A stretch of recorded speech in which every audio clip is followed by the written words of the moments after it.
Minasyaitanirrajim. Bismillahirrahmanirrahim. Assalamualaikum warahmatullahi wabarakatuh. Waalaikumsalam warahmatullahi wabarakatuh. Alhamdulillah, bersyukur kita kehadrat Allah Subhanahu wa taala kerana dapat dipertemukan pada pagi yang cukup berbahagia ini.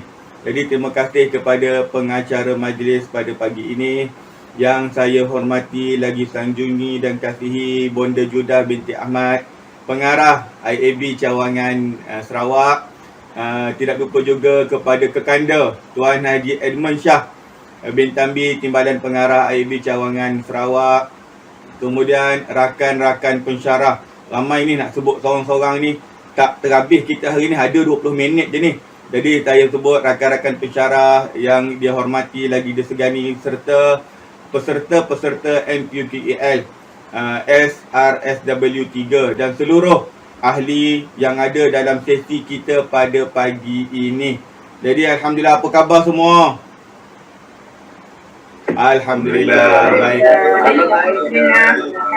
Alhamdulillah. Okey, jadi insya-Allah pada pagi ini sebagaimana tajuk yang diberikan kepada saya berkenaan dengan integriti dalam pekerjaan dari perspektif Islam. Jadi tajuk ini sebenarnya luas dan besar. Kalau saya nak menceritakan satu-satu perkara daripada A sampai Z, rasanya tak cukup masa 20 minit. Jadi dalam konteks masa yang ada, yang ringkas ini, insya-Allah saya cuba untuk berkongsi. Saya pun bukan orang yang pandai, hanya berkongsi apa yang dinukilkan oleh ulama-ulama, oleh para mufassirin, ahli tafsir dan ahli hadis, untuk kita kongsi bersama. Yang pertamanya untuk menjadi bekal ingatan buat diri saya dan juga buat diri teman-teman yang ada di dalam sesi pada pagi ini. Baik, insya-Allah saya nak mulakan pagi ini bicara saya dengan firman Allah Subhanahu wa taala. Allah berfirman, kalau kita ingat dalam surah Al-Kahfi ayat yang terakhir, Allah sebut dalam ayat yang terakhir, ayat yang ke-110. Jadi surah Kahfi ni kita kalau boleh kita hafal 10 ayat yang pertama dan 10 ayat yang terakhir. InsyaAllah di akhir zaman ini Allah akan selamatkan kita daripada fitnah Dajjal. Jadi apa kata Allah Subhanahu wa taala dalam ayat Al-Kahfi 110? A'udzu billahi minasyaitonir rajim. Qul innama ana basyarum mithlukum yuha ilayya annama ana basyarum mithlukum yuha ilayya annama ilahukum ilahun wahid. Faman kana yarju liqa'a rabbih faly'amal 'amalan salihan wala yusyrik bi'ibadati rabbih ahada. Sadaqallahul azim. Yang bermaksud, Allah nukilkan di dalam Al-Quran, Allah suruh Nabi Muhammad sallallahu alaihi wasallam membacakan ayat ini kepada kita. Kata Allah, "Hei Muhammad, engkau katakanlah, sesungguhnya aku ini seorang manusia seperti kamu yang telah menerima wahyu bahawa sesungguhnya Tuhan kamu adalah Tuhan yang Maha Esa." Maka ayat belakang ni kita ambil ingatan. Maka barang siapa yang mengharapkan pertemuan dengan Tuhannya, maka hendaklah dia mengerjakan kebajikan dan janganlah dia mempersekutukan Allah Subhanahu wa taala dengan sesuatu pun dalam beribadah kepada Tuhannya. Jadi ayat ini tuan-tuan, puan-puan yang dirahmati dan dikasihi sekalian, Allah suruh Nabi bagi tahu pada kita bahawasanya Nabi itu ialah manusia macam kita. Cuma Nabi ni dia manusia macam kita, tetapi dia tidak sama macam kita. Sebab dia maksum. Nabi ni dia maksum, baginda maksum, terpelihara daripada melakukan dosa. Kita ni insan yang penuh melakukan kesilapan. Kerana apa? Kalau kita flashback balik, bagaimana peristiwa yang telah berlaku pada Nabi, Nabi telah disucikan hati Nabi daripada noda dan dosa. Allah sebut tentang Nabi sallallahu alaihi wasallam, Nabi, wa ma yantiqu 'anil hawa in huwa illa wahyun yuha. Nabi tak bercakap melalui hawa nafsu. Apa yang Nabi pertuturkan, itu merupakan wahyu daripada Allah. Kita ni lain. Kadang-kadang bercakap ikut nafsu. Lalu apa kata Allah? Allah kata, maka barang siapa yang mengharapkan pertemuan dengan Tuhannya. Kita hidup kita ni Allah kata harap untuk bertemu dengan Allah. Maksudnya kita bukan hidup untuk hidup kat dunia semata-mata, tapi kita ada future thinking, pemikiran masa hadapan. Kita ada apa yang kita nak capai di masa hadapan. Jadi Allah dah datangkan indikator kepada kita, tuan-tuan. Di hadapan nanti kita nak dapat apa? Nak mengharapkan untuk bertemu dengan Allah Subhanahu wa taala. Nak bertemu dengan Allah Subhanahu wa taala. Allah sebut dalam Al-Quran pada ayat yang lain, yauma la yanfa'u malun wala banun illa man atallaha biqalbin salim. Illa man atallaha biqalbin salim. Pada hari tak berguna anak pinak yang ramai, harta yang banyak, tak berguna hari tersebut. Yauma la yanfa'u malun wala banun. Tak berguna anak yang ramai, harta yang banyak. Illa, kecuali orang yang datang bertemu dengan Allah dalam keadaan hati dia sejahtera, tuan-tuan. Dalam keadaan hati yang sejahtera. Jadi, orang yang mengharapkan untuk pertemuan dengan Allah, hati dia kena sejahtera. Nak dapat hati sejahtera ini macam mana? Maka Allah kata, Allah bagi jawapan dalam Al-Quran. Allah tak suruh kita cari sendiri. Allah tanya kepada kita, Allah datangkan jawapan kepada kita untuk jadi panduan. Ini hebatnya Allah, kasihnya Allah, sayangnya Allah, prihatinnya Allah, mulianya Allah, agungnya Allah, tingginya Allah kepada kita ini makhluk. Allah datangkan persoalan bukan untuk kita mencari jawapan sendiri, tetapi itu kaedah Allah nak mengajar kita. Sebagaimana kita dengan anak murid kita kan, kita tanya soalan supaya bila anak murid tak dapat jawab tu, dia rasa nak mencari jawapan, dia rasa nak dengar daripada kita. Inilah teknik yang Allah guna untuk berbicara dengan manusia. Allah tahu manusia ni, kalau dia hanya bagi tanpa bertanya, last sekali dia akan tidak rasa kehebatan kepada apa yang nak disampaikan. Jadi Allah tanya kepada manusia, bagaimana kamu nak berjaya, bagaimana kamu nak syurga? Allah datangkan jawapan kepada pertanyaan tersebut. Maka nak dapat syurga Allah macam mana? Nak bertemu dengan Allah akhirat besok macam mana? Allah kata, hendaklah dia mengerjakan kebajikan dan janganlah dia mempersekutukan dengan sesuatu pun dalam beribadat kepada Tuhannya. Jadi ini ayat pertama saya nak kongsikan bersama dengan tuan-tuan berkenaan dengan apa tajuk yang kita nak cuba bawa pada hari ini. Begitu juga Allah sebut dalam surah Ali Imran. Ayat ini selalu kita baca selepas sembahyang. Kalau boleh, jadikan amalan untuk kita baca lepas sembahyang. Antara ayat yang kita perlu baca lepas sembahyang, terutama selepas waktu subuh dan juga waktu asar ataupun waktu maghrib, ayatnya berbunyi, A'udzubillahi minasyaitanirrajim. Qulillahumma malikal mulki tu'til mulka man tasha' wa tanzi'ul mulka mimman tasha' wa tu'izzu man tasha' wa tudhillu man tasha' biyadikal khair innaka ala kulli syai'in qadir. Allah kata apa?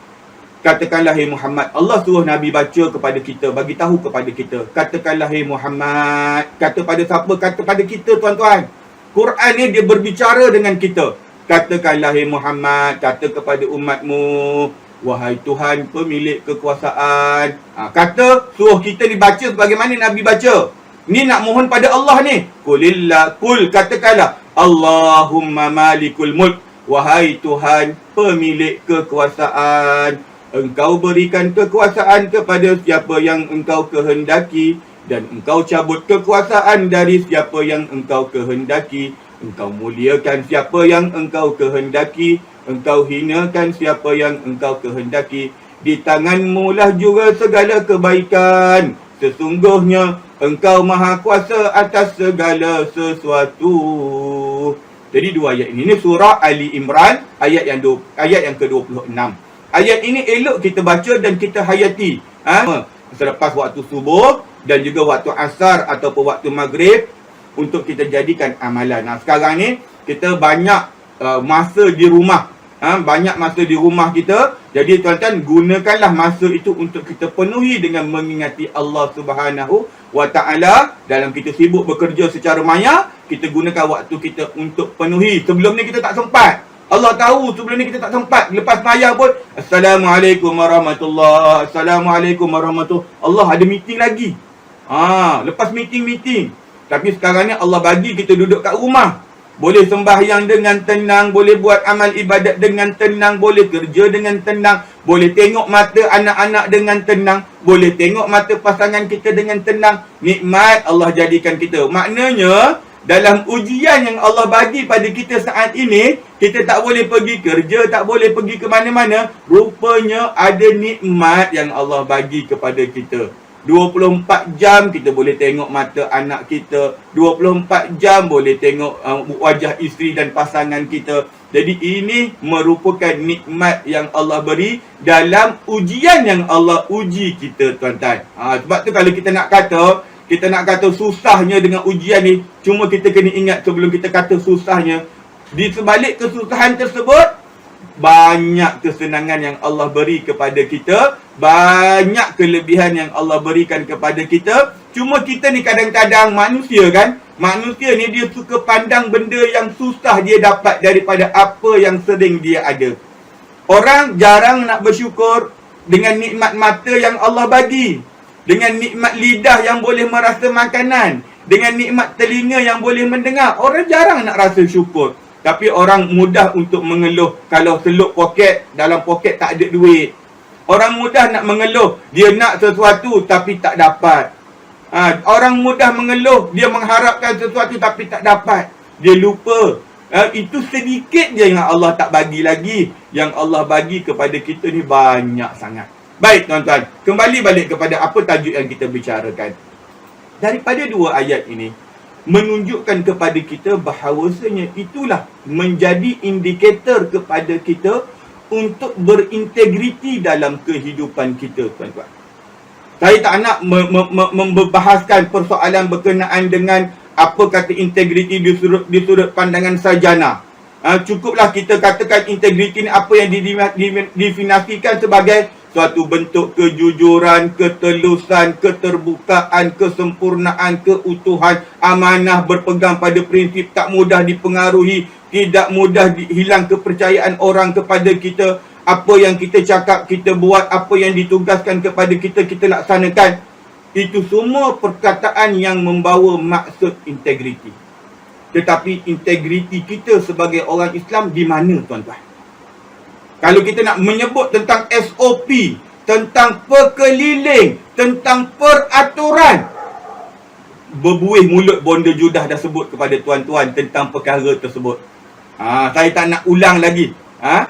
Integriti kita yang sebenar, tuan-tuan, ialah apabila kita melaksanakan sesuatu pekerjaan, sesuatu amalan, sesuatu perbuatan, sesuatu tingkah laku, kita merasai kehadiran Allah Subhanahu wa Ta'ala dalam tindak tanduk kerja buat kita.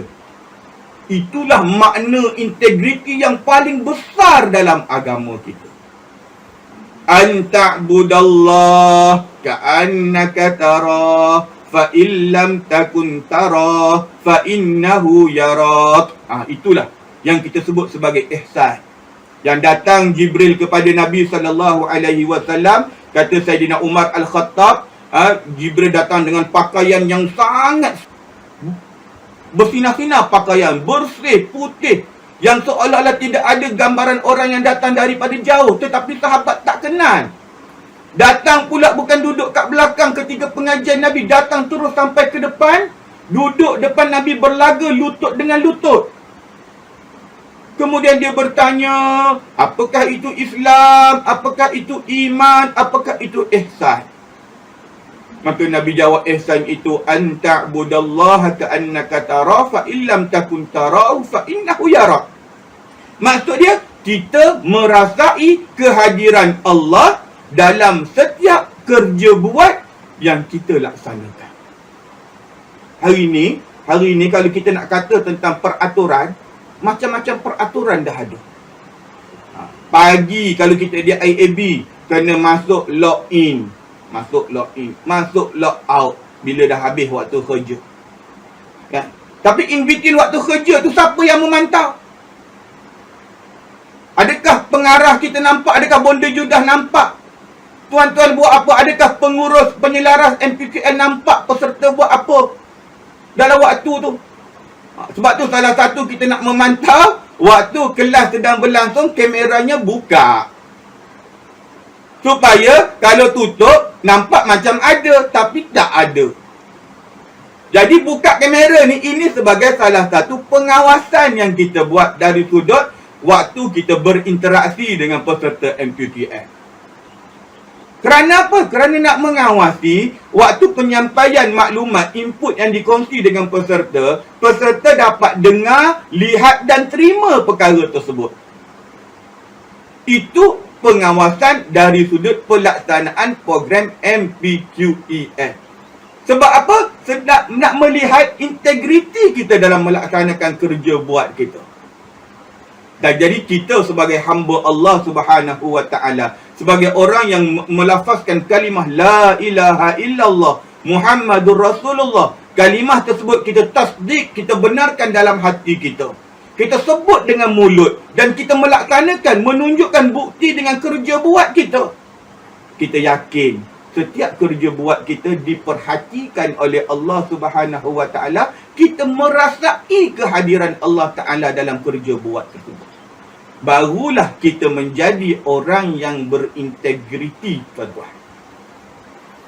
Jadi tuan-tuan yang dirahmati dan dikasihi sekalian, sebab itulah untuk kita mendapat merasai kehadiran Allah dalam kerja buat kita, kita kena yang pertama, tuan-tuan, kita perlu ada niat yang benar. Niat yang benar. Niat yang benar. Niat yang benar ini datang daripada mana? Datang daripada hati kita. Datang daripada hati kita. Sebab itu, tuan-tuan, kalau tuan-tuan tengok kitab yang ditulis oleh Imam An-Nawawi rahimahullahu ta'ala, 3 kitab yang ditulis oleh Imam An-Nawawi, Riyadhus Salihin, kitab Al-Azkar, kemudian kitab apa satu lagi? 3 kitab, Riyadhus Salihin, Al-Azkar, Arba'un An-Nawawi. 3 kitab ini, kalau tuan-tuan buka letak kat depan, letak 3 kitab ini, tajuk yang pertama dibahaskan oleh Imam Nawawi, diletakkan hadis tentang innamal a'malu binniyat. Sesungguhnya setiap amalan itu, dia bermula, dia ada nilai, dia ada baik buruk dia, bermula dengan niat. Sebab tu Imam Nawawi ambil benda ni satu benda yang penting. Kita bukan hanya nak bicara tentang makna hadis, tetapi kita nak mengambil roh. Kenapa Imam Nawawi meletakkan pada 3 kitab dia yang besar ini, tuan-tuan? Dia letak pada hadis yang berkenaan dengan niat. Sebab nak menjawab kepada persoalan integriti tadi, merasai pemerhatian kehadiran Allah dalam tindak tanduk kita, dia kena bermula dengan niat. Sebab itu kita nak sembahyang walaupun kita dah ada azam, sekejap lagi hari ini Zuhur, Jumaat, tak boleh nak pergi masjid, aku nak sembahyang Zuhur di awal waktu. Sekarang ni kita berazam nak sembahyang bila sampai waktunya. Dah ada wuduk, dah duduk atas tikar sembahyang, dah nak, sebelum kita nak memulakan angkat takbir, ketika kita angkat takbir itu, kita kena niat bersama dengan angkat takbir tersebut. Selepas kita menyebut perkataan A, sebelum berakhir dengan Ha, kita kena ada niat nak sembahyang tersebut. Sembahyang apa, kerana apa kita sembahyang tersebut. Nak menunjukkan bahawasanya, nak suruh kita rasa dalam kita sembahyang itu Allah sedang hadir dalam sembahyang kita. Tapi kadang-kadang kita hanya menjadikan benda itu rutin. Sebab itu ada orang sembahyang tapi sembahyangnya tak cukup sifat. Ada orang sembahyang tapi sembahyang tak sembahyang di rumah, sembahyang pakai kain pelikat, tak pakai baju. Dia berbicara soal sah atau batal. Ya, sah sembahyang tak pakai baju. Tapi agak-agak kita, kalau tuan-tuan pergi kelas MPQEL, buka kamera ni, dalam keadaan duduk depan pensyarah, tak pakai baju dengar kuliah, agak-agak apa akan jadi, tuan-tuan? Viral satu Sarawak. peserta MPQEL dengar kuliah MPQEL tak pakai baju. Sebab kita kata tak aurat. Kenapa orang boleh buat begitu? Kenapa orang niat di awal sembahyang, usalli fardhu zuhri arba'a raka'atin, dia sebut lillahi ta'ala, aku sembahyang ni kerana Allah Ta'ala. Dia angkat takbir. Tapi bila angkat takbir tu dia mula ingat, oh, kerja tu tak siap lagi. Pukul 3 ni ada meeting dengan peserta. Oh, kita ada perjumpaan nak bincang buat MPQL. Oh, minggu depan ada satu lagi kita punya modul. Oh, nak mula dah besok. Menerewang kita punya akal fikiran. Barang yang lupa time sembahyang tu lah dia ingat. Tak dia nak keluar, tak ingat letak kunci kat mana, tak jadi keluar. Sembahyang 2 rakaat, insya-Allah jumpa kunci tersebut. Sebab tu orang tanya saya, Ustaz, saya ni hilang barang lah Ustaz, macam mana nak jumpa barang tersebut? Orang kata ada kira hari-hari boleh jumpa barang kat mana. Saya kata tak payah. Sembahyang 2 rakaat jumpa insya-Allah. Orang tu dia buat betul. Dia sembahyang 2 rakaat. Dalam sembahyang tu dia ingat. Dalam sembahyang tu dia ingat rupanya kunci dia letak bawah bantal. Jumpa. Nak mengatakan bila kita sembahyang tak fokus dalam sembahyang, itulah yang kita dapat. Kenapa? Kerana kita sembahyang tak ada integriti. Kita sembahyang tak ada integriti. Apa makna integriti? Kita tak merasai kehadiran Allah dalam sembahyang kita. Sebab tu kalau kita nak sembahyang, sebab tu imam kita selalu dengar Imam Ghazali disampai oleh ustaz-ustaz kita. Sembahyanglah kamu seolah-olah ini sembahyang yang terakhir bagi kamu. Kita hanya menyebut perkataan tersebut, kita tidak menghayati perkataan tersebut. Makna Imam Ghazali nak mengatakan begitu, nak suruh kita ingat Allah. Sebab tu ayat 110 tadi, faman yarju liqa'a rabbih. Muhammad katalah kepada umat, faman yarju liqa'a rabbih, barang siapa hak mengharap nak jumpa dengan Tuhan dia, nak buat amalan kebajikan, buat amalan terbaik, buat amalan sungguh-sungguh, buat amalan hanya semata kerana aku. Jadi bila kita tidak ada integriti, kita buat lebih kurang. Jadi sebab itu integriti ni dia bukan hanya penting dalam soal kerja kita, dia penting dalam soal kehidupan kita. Jadi yang pertama, untuk kita dapat rasa kehadiran Allah, niat kita kena betul. Niat kita kena betul, kita kena buat kerana Allah Ta'ala. وَمَا أُمِرُوا إِلَّا لِيَعْبُدُوا اللَّهَ مُخْلِصِينَ لَهُ الدِّينَ.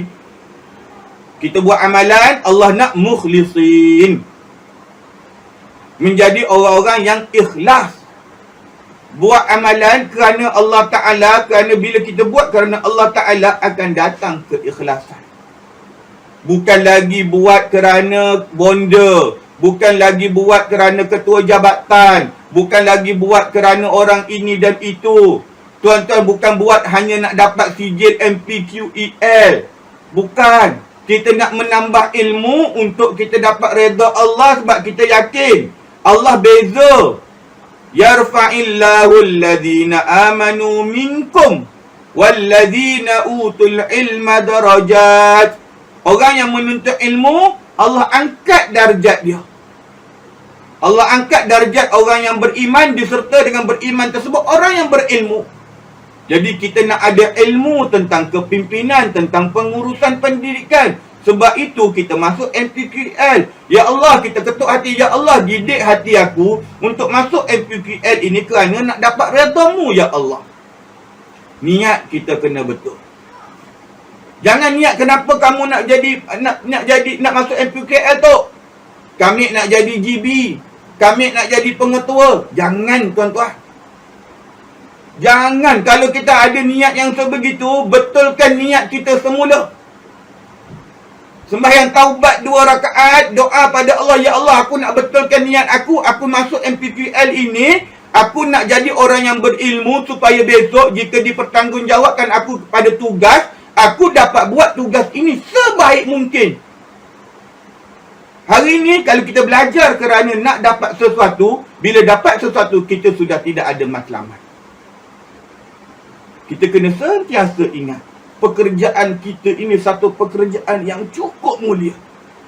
Sebab kita bukan mengeluarkan makanan, kita bukan mengeluarkan bahan, kita bukan mengeluarkan peralatan, kita mengeluarkan manusia yang akan melaksanakan makanan, yang akan jadi pengusaha makanan, yang akan jadi pengusaha untuk buat barang, buat peralatan, buat apa, kita produce orang tersebut. Jadi kerja kita sangat mulia. Sebab itu dalam tindak tanduk kita, tuan-tuan, kita kena selalu bayangkan 2 biji mata anak murid kita yang sedang kita tenung putih, berkaca, mengharapkan sesuatu daripada kita. Sebab kita yakin bila kita buat baik, Allah akan bagi kebaikan itu lebih banyak kepada kita. Sebab tu tuan-tuan, cuba tuan-tuan tunjuk, tuan-tuan kongsikan. Kan selalu disebut, what you give, you get back. Apa yang kamu dapat, apa yang kamu beri, kamu akan dapat balik. Tadi Bonda Judah dah cerita di awal tadi.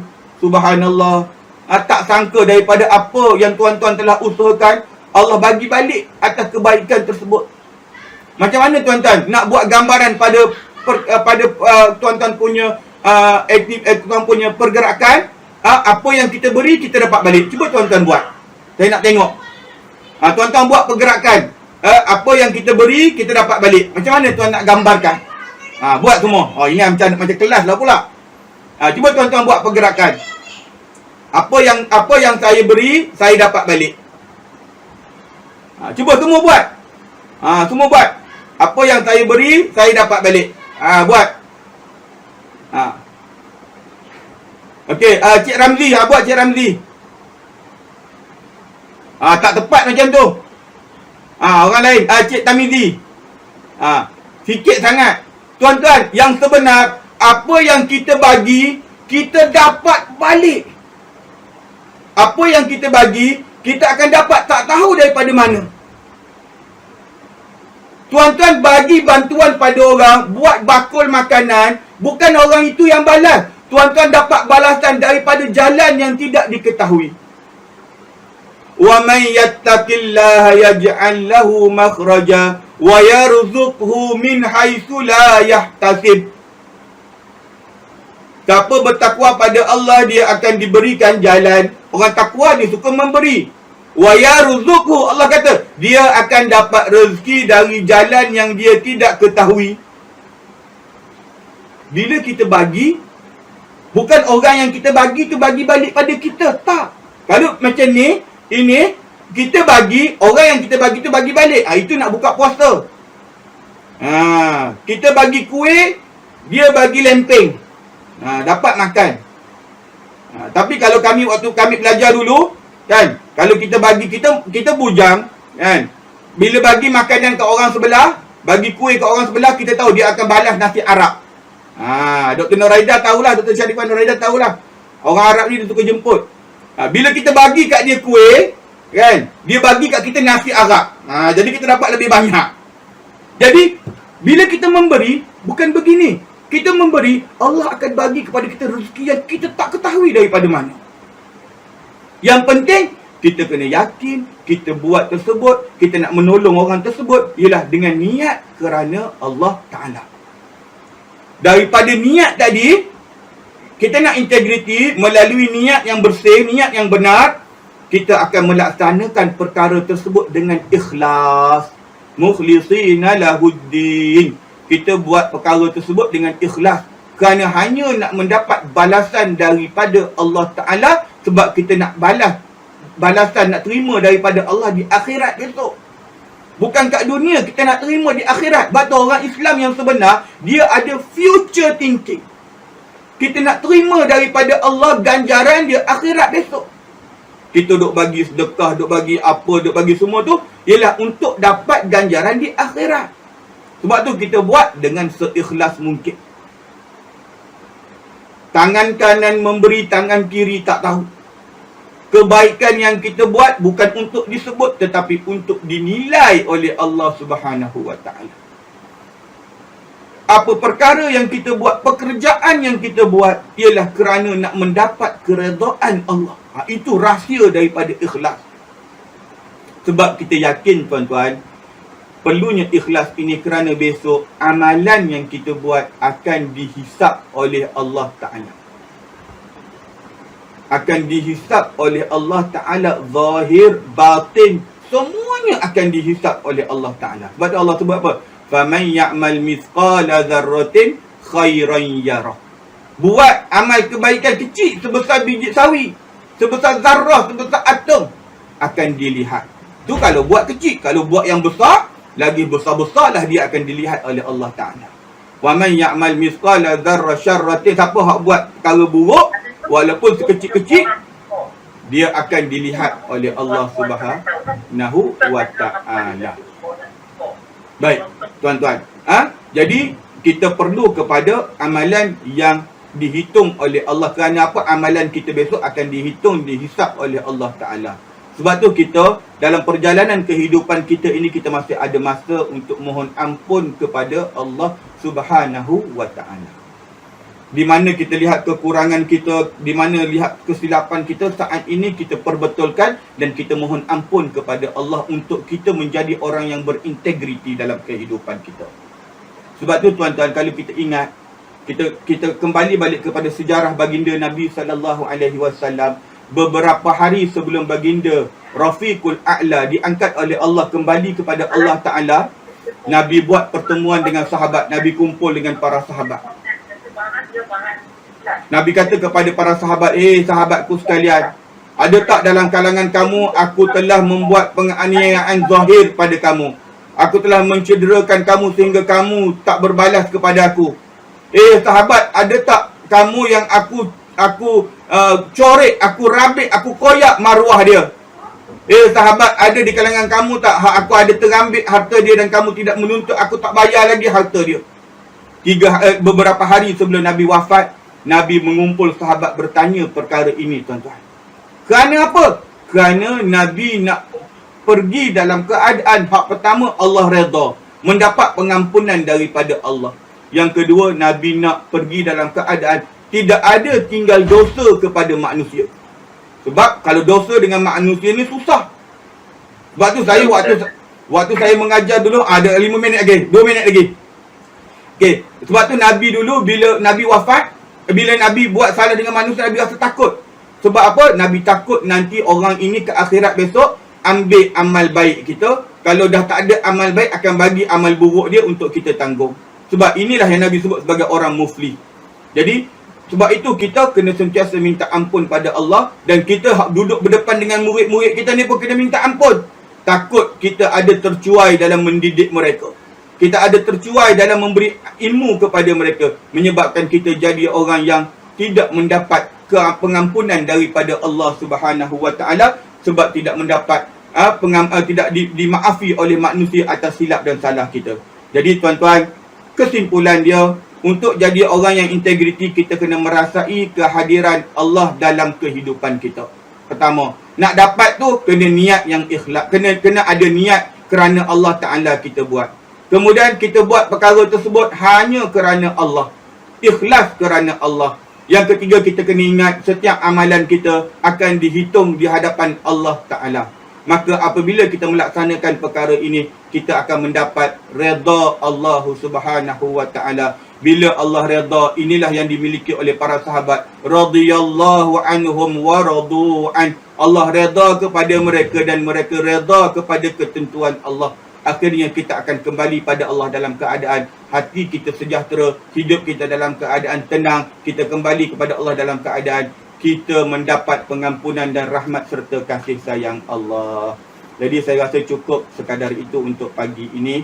Minta ampun dan maaf di atas kesilapan dalam tutur bicara. Mungkin kita berbeza dialek, mungkin ada perkataan saya tidak kena dengan perkataan yang tuan-tuan selalu guna. Saya minta ampun dan maaf. Terima kasih kepada Bonda Judah, terima kasih kepada Kekanda Dayang Jamila dan semua rakan-rakan di atas kesudian untuk mendengar sedikit celoteh saya pada pagi ini. Walaupun kita jauh, kita dekat di alam maya. Mudah-mudahan pertemuan kita pada pagi ini mendapat keberkatan daripada Allah Subhanahu Wa Taala, dan Allah jadikan ia sebahagian daripada amal kebaikan untuk dihitung di akhirat kelak, dan menjadikan kita orang yang beramal dengan ilmu yang kita peroleh. Sebab tanpa amal umpama pokok yang tidak berbuah. Iman ada, dalam hati kita ada, tapi kita tidak beramal. Umpama kita ada pokok durian, tetapi duriannya tak, buah duriannya tak ada, hanya ada pokok. Itulah kita kalau hanya ada ilmu, tidak beramal. Umpama kita duk tunggu bawah pokok durian yang tak turun-turun durian. Durian tu tidak ada buah dia, tuan-tuan. Jadi kalau amalnya buruk, umpama buruknya kita punya buah. Turun satu tak boleh makan, turun dua tak boleh makan, sampai kera pun tak nak makan buah kita. Sebab apa? Sebab kita tak beramal dengan amalan yang cantik. Jadi rasa cukup sekadar itu, tuan-tuan. Minta ampun dan maaf atas kelebihan masa ni. Minta ampun Puan Judah. Okey, 20 minit memang tak cukup untuk tajuk ini. Segala yang baik datang daripada Allah. Hak lemah atas kekurangan diri saya, minta ampun dan maaf. Aku lupa lihada wa astaghfirullahal azim li wa lakum. Wabillahi taufiq wal hidayah. Wassalamualaikum warahmatullahi wabarakatuh. Saya serahkan kembali kepada pengacara majlis. Waalaikumsalam warahmatullahi wabarakatuh.